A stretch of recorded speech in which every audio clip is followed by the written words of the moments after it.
welcome back to another episode of the Strong Family Project Podcast. I'm Joe, joined by Mel. Welcome back to the Strong Family Project Podcast, where we guide you on the path to raising confident, independent, and resilient children in a strong family environment. I would like to say that we took last week off for Easter and spring break and the kids were home, but it was more of a, let's call it a forced week off that we weren't planning on, so apologize for missing the week, but today's episode will be on what happened last week and dealing with some family emergencies and tough times, some strategies that you can use when things go a little bit haywire that you're able to navigate through it. Before we dive in, Mel. Yes. Mel. Never quite know what you're going to say. Mel. Do you have your question for the week? Yes. And I kind of wonder, it's a good segue into what we're going to talk about, but I don't know if it's going to give away what we're going to talk about. Ask it before everyone leaves the episode, Mel.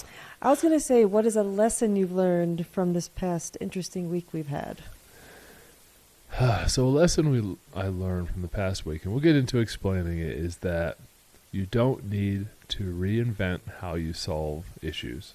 If you handle every issue like it's completely unique, then you have to start from scratch to solve it. You need to lean on experience and framework to be able to help you through 90% of the issue, and then the little 10% that's unique to that one situation, then you can figure it out from there. But at today's episode, we want to empower people with those types of strategies. Ask you a little harder one, because I don't want to give away the episode, but I want to get things rolling. What did you learn from shoveling the road for about half a mile, about 44 inches of snow a couple weeks ago? We did have an episode that week. We worked through it. But we're on an unmaintained dirt road, and we had to shovel it out by ourselves. Mel, what did you learn from that experience? It's a personal takeaway that I can do hard things. Absolutely. Sometimes we've talked about you doing challenges, and I don't exactly have this desire to do challenges like that. But when something comes up, like having to shovel the whole road, I can go out there and last 4 or 5 hours, and I'm fine.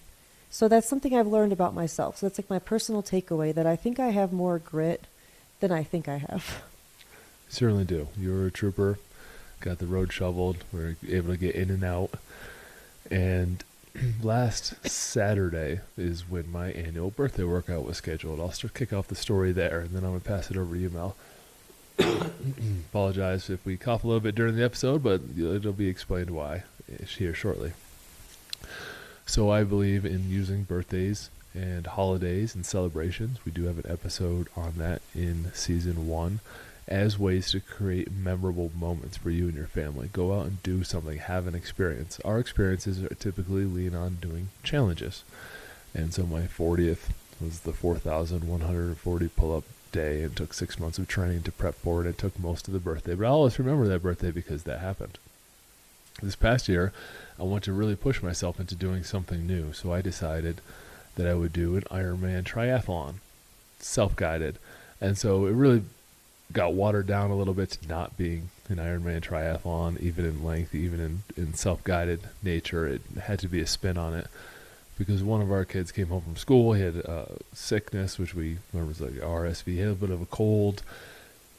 On the Thursday, Friday before, he had some temperature, then we'd give him some Tylenol, his temperature would go down, he'd be okay, and he would act normal, and then he would act sick, and then he would act normal, and just bouncing up and down all over the place. And it continued until Saturday, and I wanted to do this big event and make it like a special moment, but we also had to keep him in mind, so I couldn't go out and ride a bike for 100 miles and expect Mel to be my support team out there.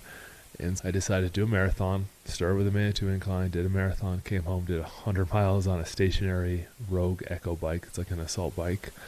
And then instead of the 2.4 mile swim, I chose a challenge that would take about as long, which was 500 pull-ups.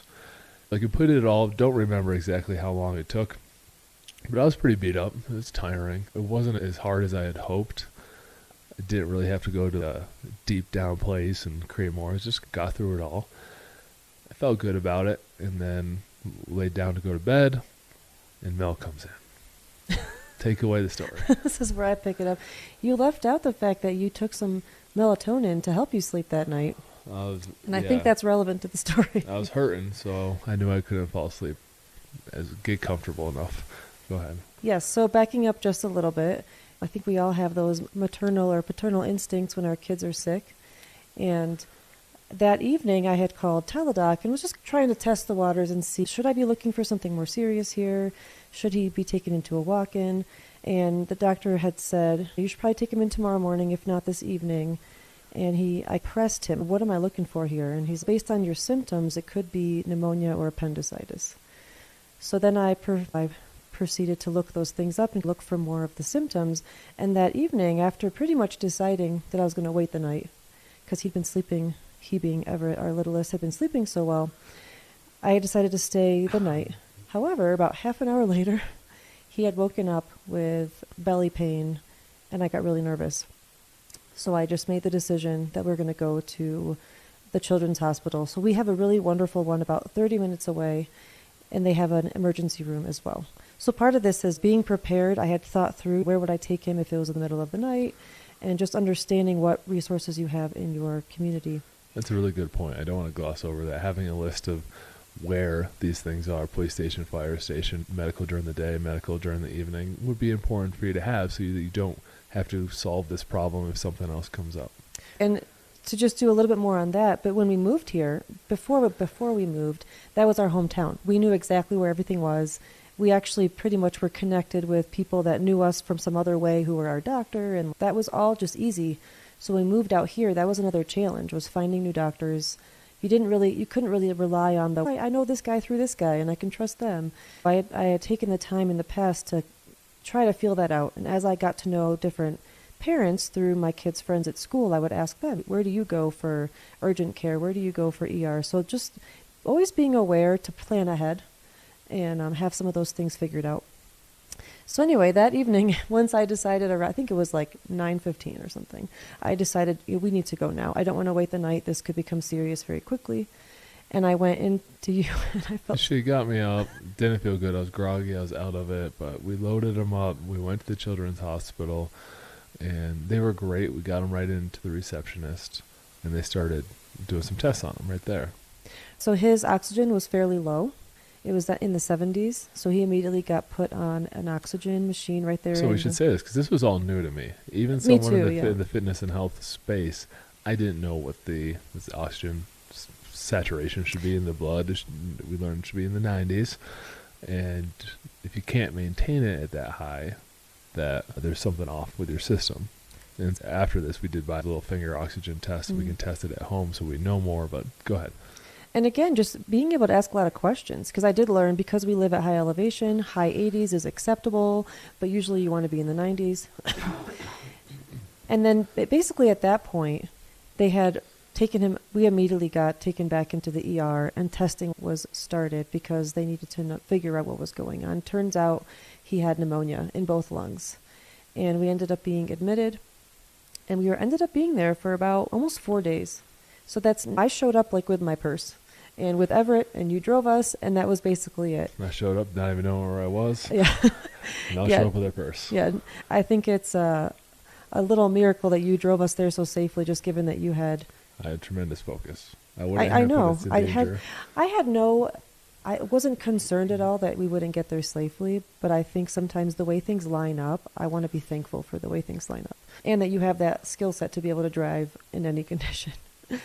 So once we got pulled back there, this is the first experience we've ever had like this. Our older two, who are 14 and 12, have never had to be hospitalized or even go to an ER. So this was all new to us. And one of the things that was really helpful at this point was we were staying really calm. I do ask a lot of questions because I want to know what's happening, because we're in this room with all these machines and all these screens, and it can be daunting, but we stayed really calm. And in turn, Ev stayed incredibly calm. And almost, I don't want to say he enjoyed it, but he was like totally fine. He was just like, okay, this is okay. They're calm. Everybody's calm. The nurses were wonderful and nice. And I had to hold his breath to get the IV in his arm. He just did a really cool, puffed out his cheeks and didn't even cry, and just took the needle, and he was still raspy because he's taking like such shallow breaths. And there was other people in the waiting room, but they got him right back, which made us think, oh, there's probably something wrong. They were testing his oxygen. They couldn't get it to raise up using a regular tank. They had to use a special maximizer thing. They couldn't put them on a High wall. flow, yeah. Yeah, they couldn't put them on a wall or tank oxygen. It had to be this High special flow, kind. yep. Yeah. And I think also to add to the point of us staying calm, I almost think we stayed calmer because he was so calm. And of course the staff was wonderful. They never made you feel like there was some big problem. And they answered all your questions, and Everett really handled it well. And then we got moved to a different room where we had to we found out he had pneumonia, and then we had to wait a couple hours because we were going to be admitted. And at that point, we really had to start problem solving as a family to figure out how to make all this work. Because you were exhausted, I was doing fine, so I basically told you to go home and handle, because we had the other kids at home as well. Yeah, I had gotten up at 3:30 and started the Ironman, and now it's 10 p.m. same day. My body's pretty wrecked, and there's nowhere to even sit down because it's one of these emergency rooms, not like a overnight room. And so I found that I could sit like on the bathroom floor with the light off in there, since he wasn't able to use it, and take a nap against the wall a little bit to try to recover so that I could make it home to be able to take care of the other kids. And it's almost like we had to divide and conquer. There was no need. I was in a fine place. We knew what we were dealing with, and I'm glad that you were able to come with me for emotional support and also the driving and all that. And I wasn't sure if I would have to carry Everett because he really wasn't doing great. And he's only 6, but he's a very dense child, so I don't even know if I could carry him anymore. Anyway, divide and conquer. We have to make decisions and not think too much sometimes. So I had decided, no, Joe, just go home, get your rest, make sure you reassure that the kids that everything's fine, and I'll stay here with Everett, who was like, they had given him IV fluids and also started him on the antibiotics. He was feeling great. He was so awake. It's 1:00 in the morning, and we're watching movies, and he's just like having a great time. And at the beginning, maybe I'm getting ahead of myself, but at the beginning, I had asked you a lesson from the week, and something that I had learned at this point was I'm going to make the most out of this experience in terms of I get to basically hang out with Everett. And yes, we're taking care of him, and yes, pneumonia is not something to joke about, but I can't be anywhere else. I can't be at home right now. I have to send Joe home to handle that. And thankfully, my mother-in-law was in town for spring break, and that also gave me a lot of solace. Like, she's there to help. She's going to help take care of the older ones. They're very capable, but to be without a parent for a couple of days can be really challenging. And I really just wanted to focus on this time I had with Everett. And we really did make the most of it. So then, taking the next step forward, around 3 or 4 in the morning, we finally were admitted to the actual hospital on the 5th floor. And we proceeded to stay for an additional 3 days, essentially, which I was not expecting at all. And like I said, I had nothing with me. I didn't plan with like clothes or whatever, toys for Everett or anything like that. But again, we just had to stop and divide and conquer and think to ourselves, what's the next thing we need to do? What's the next step here? And I think as we stayed so calm that it helped us to figure all those things out. So the next day, I basically made a list of what I needed you to bring me, and we stayed in contact, obviously on the phone, and then you'd come to visit. And I really didn't get nervous about what was going on at home because we have really great systems in place. The kids still woke up and did their morning routine. They were off from school that week because it was spring break, so they ended up doing some activities. It was challenging at times because you still have to work, and they can't drive. And we have these kind of rough mountain roads up here, so my mother-in-law I don't think would have necessarily felt comfortable driving, plus I think I had my keys with me. So instead of getting overwhelmed, we would just try to figure out what's the next step. Obviously, Everett's health takes top priority here, but things at home don't just stop. You still have to manage those things. Yeah, things at home don't stop. Work doesn't stop. Snow doesn't stop falling to shovel. Like, it's a lot of things that you have to prioritize and then execute on them and just break things down to a simple level. I think you've done a good job of explaining the process so far with kind of delegating what needs to get done to each of us, separating, taking small steps, and then just staying mentally in it, and don't put the burden of panic on top of it. Sometimes that happens. I understand it's like a natural thing. You gotta take a couple of deep breaths and understand that in this situation, panic's not going to help it. It's probably going to hurt it, and everyone's going to be worse off if you shut down. And so we just had to be aware and present and be able to handle what's going on in the situation. And another takeaway is being aware of your community and your support system. So we talked about being prepared in terms like where you would take your kid, where are the hospitals, where are the walk-ins and all those things, but also your support system. And this became very apparent to me, and I'm so thankful for this, that we've put the effort in since moving. Because again, where we came from, that was where we grew up.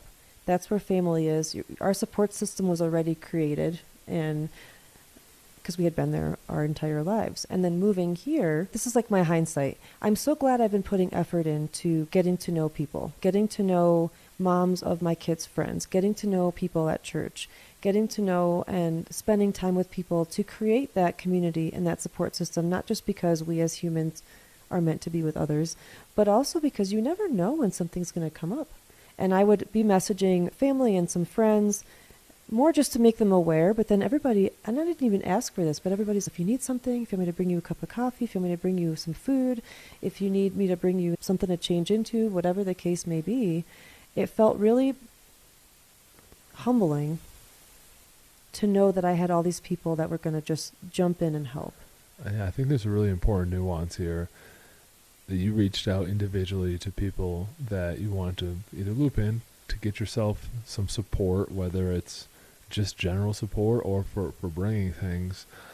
Something that we consciously didn't do is post on like a social media or look for, I don't want to call it like fake support, because I do think people are genuine. They want things to be okay, but it would have been a distraction to what we're trying to do, which is serve and make sure Everett's okay, make sure the family's okay, survive the week. That there's this temptation to almost make it about us and play the victim card, can't believe this happened, and then go back and read all the comments and do all that sort of stuff. Again, I get it. Like, people are searching for any kind of help, but we made the decision not to do it. There's nothing on our social medias about it. It wasn't that we're looping in everyone. I let one person know. Now let a handful of family members know, because she's there in the hospital and wants that communication, which is something she needed. But I would caution against, and it's not like a hard and fast rule, but in my experience, I'm not looking for like well wishes in the heat of the moment. That can be after. So we reached out, share the story like we're sharing now. We intentionally didn't do a podcast last week, so we had just gotten home. We were just working through everything. Too fresh. Everything's good now. So there doesn't need to be any well wishes. We appreciate it. I know everyone is well intentioned, but it wasn't like we were casting a wide net. Oh, this is tough. This is what's happened to us. And I was tempted to do it. Situation stunk. My body's crippled. It's my birthday. And I just entertained none of those conversations. Don't talk to me about the Ironman stuff. The triathlon, I should say. It wasn't a real Ironman. I don't want to even talk about my birthday. Don't want to entertain it. This all has to be about problem solving. I don't have the mental capacity to go down any of those other rabbit holes right now. I appreciate that you brought up that nuance, because I had the same feeling. So there would be, of course, I reached out to like my parents, and then you and your mom, because she was here. And after that, I really thought, why am I reaching out? Like, it's more just, I just want to get the feel good of, oh, I'm so sorry you're dealing with that, which doesn't, that's the well-wish thing, which I appreciate. And I think it comes, everybody who says that, I think really means it. But that's not what I was looking for. I think really what I needed was support, because it almost didn't hit me. This is really serious. We're in the hospital. But also I was careful to pick and choose who I asked, because I wanted to make sure I wasn't doing it for selfish reasons. And I hope we're being clear about that, because it's not to make you feel bad or something, but it's a matter of, I did have that feeling. Am I texting this person just because I want them to commiserate with me or something? And that wasn't what I wanted. I just wanted to make sure I had the support. And then when I did reach out to a few people, the responses of whatever you need. And honestly, I didn't want to really be distracted by tons of visitors, but I was so grateful for that. And then on the last evening, actually, a friend did stop by, and she insisted to come over and help. And I was like, that would be really nice. And she brought this little goodie bag of just anything she could think of to make it a little bit easier. And that meant a lot. And I'm just thankful for people. And we don't become friends with people just because we want something out of it. But then if you truly have a friendship, when something comes up, a situation like this, an emergency, and those people can be relied on, that's part of the deal. If you're really a good friend, you're not just going to be superficial about it. You're actually going to step in and do something. And she even stayed an extra 15 minutes so I could take a shower, because I really didn't want to have Everett be alone at all. And again, just that community, that support, and it helps us to reflect on who is our support system and why we have friendships and why it's important to have connection, and also to show the kids. It always becomes a lesson for the kids too. We always like to then reflect with them on what happened and what went down and what this could mean. Even simple things like what to look for when someone is really sick. I seriously didn't even think to look, does he have shallow breathing? Is his oxygen low? Like it's a little game now. Everybody like puts the little oxygen thing on their finger. I know when it's scoring low.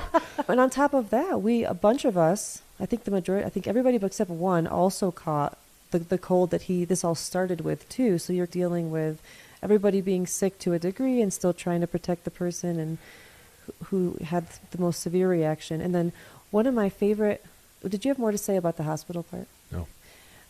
This next part is probably my favorite part. We finally get the go-ahead to go home. And I want to really give credit to this hospital. Is beautifully run. Such good people work there. The doctor who was there on Tuesday was also going to be there on Wednesday, and she made sure to come in because that night he had to pass like the no oxygen test. Basically, can he sleep for at least an hour without oxygen to be able to go home without it? And he did. And the next morning, the doctor came in as soon as possible to try to get our discharge papers going quickly. And I truly appreciate those kind of things. I do want to point out that it's not true everywhere. That hasn't been our experience everywhere. So that's why we're showing extra gratitude. The Children's Hospital of Colorado was excellent. But I had been scarred from previous hospital visits, and it almost made me more timid to go. But I think I've got to check some of that stuff at the door when it comes to certain situations. I had double pneumonia. Maybe 12 years ago, we went to the walk-in. They're like, oh, no, you're fine. And then 3 days later, I'm like, they said I was fine. So I was like toughed out a day or two. I'm like, I really should go back. Like, I'm a tough time breathing. Like I was throwing up. I had a fever. I'm like, all right, I got to go back. I went back. They're like, oh, you have double pneumonia. And if you had waited another even half day, we would have had to put a cut in your side and put a tube in to drain your lungs. And I was like, I was just here with the same symptoms and everything. And so it was a negative experience. And then one time I had fallen out of a tree and broke my leg. And I mean, the whole experience was horrendous. However, the highlight was they said I broke my leg, broke my back. And they were like, hey, you might have to go into like assisted care, like a nursing home situation for 3 months because you have a broken leg, broken back, can't be able to take care of yourself. I'm like, my back feels okay. I think I'm going to be all right. And they went and looked again. Like, oh, no, you didn't break your back. What would they had done had I not said I felt okay in my back? Would they have put me in a nursing home for 3 months? And this was the time we were starting a company. I had to show up 2 days later with a broken leg and train people. But that would have been completely out of the question. The company would have ended. Whole life would have changed had I not stated, now my back feels okay. Oh, let me relook at the x-rays. Wow, what a close call. So it hasn't always been good. I have lung scarring from the double pneumonia that went too long. I actually don't have any back issues. I do have the leg issues, but that was my fault. That wasn't their fault, but it was close to putting me in a really dire situation. So hasn't been all positive experiences. The reason why I'm sharing is they have to put those lessons behind us and give someone new an opportunity. And this place really lived up to it. So we're very thankful. And part of staying calm at the hospital, too, is you do have to be on top of things. I would ask questions. Like one time, they have the screen on the wall, and every 12 hours when they switch shifts, they go in and type in the new names of everybody who's going to be taking care of you for the next 12 hours. And they also have a section where it shows you when his medications will be given. And at one point, it was unclear to me, like something changed, and I asked about it. And then when I was going home, they switched him to amoxicillin because he was on IV meds initially. And then one paper said his last dose was X day, and the other paper said a different day. So it's important to also stay calm so that you can be clear, because even though I think we want to just rely on the staff to do everything right, like it's still your kid. You still have to be responsible, and you still have to stay on top of it. And I do credit my mom to always telling me, always ask questions. If anything, she takes notes too. I didn't necessarily do that, but I remember her always saying to me, make sure you ask all the questions. There's no stupid question. This is your kid. Or if it's even for you or your spouse or whoever, you want to make sure you stay calm so that you can stay on top of it and think clearly. So then fast forward that we're discharged. Oh, but this is funny too. So you have to always be on top of it because as soon he was coughing a lot, and sometimes he'd cough so hard he'd throw up. And he hadn't done that in a while. And I'm like, okay, this is great. So then we haven't been outside in 4 days. The second we get outside, we walk like 50 yards to the truck, gets in the truck, coughs and throws up. You just have to always. Thankfully, I had thought ahead. At the hospital they have these little bags that like have a cup and like. So I had that and I caught it, and I'm so glad for that. But again, you think you're in the clear and something else might pop up. And we drive home. We get out of the truck, which is at the top of our driveway, a little bit away from the house, and the older two are sitting on the front porch. They run up the steps, they run down the little stretch of road and give Ev the biggest hug. And that was such a great moment because that, you almost don't realize that good can come out of this stuff too. Like the fact that the brothers missed each other. The fact that they care so much to run out like that and reunite with him. And them, along with their grandmother, had made these little posters in his bedroom. They'd blown up balloons like welcome home. And not that I wish for anybody to be sick to be able to experience that, but sometimes in those dark, difficult moments, some beauty can certainly come from it. And I just love that. Like I mentioned earlier, I had all these 4 days of just hanging out with Ev. We played games, we drew pictures, like we watched movies together, we got to order room service 3 times a day. Like we had a good time in that regard. And then also the way that the kids responded to each other when they got home was really special. And I'm big on silver linings, so I hunt for them, I look for them, but that one was extremely obvious. Yeah, I guess to wrap it up, we had a nice dinner for him, and then immediately he came sliding in his socks, coughs, falls, hits his head on the table. His grandmother sees it, my mom sees it, and she's eating dinner, lets out a gasp because she chokes on her dinner. He bangs his head off the table. Like, we gotta go back. Does he have stitches? Like, he ended up being fine. He didn't, but it was like a thud. And since she had seen it, it caused that reaction. Oh man, like can't catch a break. Just an hour later, that would have been ironic had we had to go straight back. All worked out. The kids were supportive. The couple of takeaway lessons, teaching the kids to be able to make their own food, do the dishes, do their morning chores, take care of their own clothes, be able to sort their clothes. There's some tasks that they need to be able to do just in case something happens. I don't think we're doing our kids a favor just to keep them skillless. At any age, they should be able to do those things. They pretty much handled 90% of their own meals. It was just, hey, I've got to be either at work or driving to the hospital for mom or wherever. What are your meals you're going to make? I would ask them. They would make them. They would take pride in their meals. They had a variety, oatmeal, sandwiches, whatever, some basic stuff, some air fryer stuff. But having that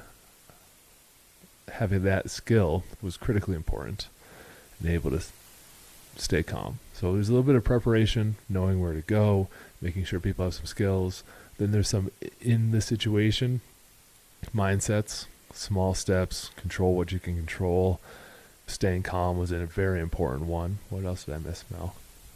I was on top of what you said, though, about the skills. I think it's important if you went through something like this and you noticed that you didn't have those things. I think it would be such a good opportunity to then figure it out. If something like this happens again, what are the things we should work on so that we're better prepared? So let me ask you that question to end the episode. So we just don't want to share a story with no point. We want to share this so you have some takeaways and some strategies that we used but also what would we do differently had this happen again? How could we make the situation better? What did we learn from it so that hopefully you don't have to go through it to learn from it? Mel, what are some things, either some big takeaways of things you want to make sure you have ready or what you wish went a little different? I wish I had educated myself earlier to what symptoms to look for. Because honestly, I feel it's almost stupid that I wasn't looking for the shallow breathing and things like that. I wish I had known that. So I think just educating ourselves, asking the doctors more questions, I think that would have been. And again, not to place blame, but I think we have to make sure that we have personal excellence. Because when I called the teledoc doctor, he could have said to me, look for these things. Look for shallow breathing. Do you have an oxygen monitor at home? Test him. Those are things that he could have said, but he didn't, and I can't blame him. I need to make sure that I'm skilled. So that's something that I certainly take more seriously now. And otherwise, I'm trying to think of what else I would have done differently. I would have been more prepared when I went to the hospital, but that really didn't matter because you would bring me stuff. Again, having that network of people to reach out to just in case you need. I was just trying to figure out who in the moment, but like now I know better who I can rely on. I would say even with that, the whole situation, we're trying to prioritize what we need to do and take care of Everett and all that, but also prioritize in which you reach out to people who may either need to know because it's going to affect their life if the kids are supposed to be somewhere, or they're close enough that they could provide real support if needed. And that's not to say the well wishes aren't worth it, but there's got to be priority. Time does not exist in an unlimited capacity. We have to make decisions. The worst place to be is right in the middle. The only way to get hit by cars going both ways is stand directly in the middle of the road. Like, you got to choose a lane, and you got to make some decisions, and you just got to move forward with confidence and with a calm mind. And if I had reached out to tons of people, I think I would have been distracted by Correct. responding to them. I wouldn't have been able to focus on just Everett. So my other takeaway really would be try to make the best of the situation. So I really bonded with Everett in the hospital. We had all that time together, and I don't want to think of that time as wasted. So I really tried to put my mind into that mode of I'm just hanging out with him, because I could have just spent hours on my phone or responding to people, but I really was laser focused on his needs, and then I made a lot of deposits into my relationship with Everett while I was there. If you have some valuable takeaways from today's episode, we're going to ask something different of you, which is just share it with one person. If you think this will help one other person be prepared and learn a few things, whether it's prepared in the stuff they have ready, the places they need to go, getting a list together, or the items, it might be valuable. Please share it with one person. We're not asking you to blast all over social or anything else. Just if this can help one person, please do share it. If you want the steps and the system we have in our household that helps things run smoothly, visit strongfamilyproject.com. Thank you for listening to another episode.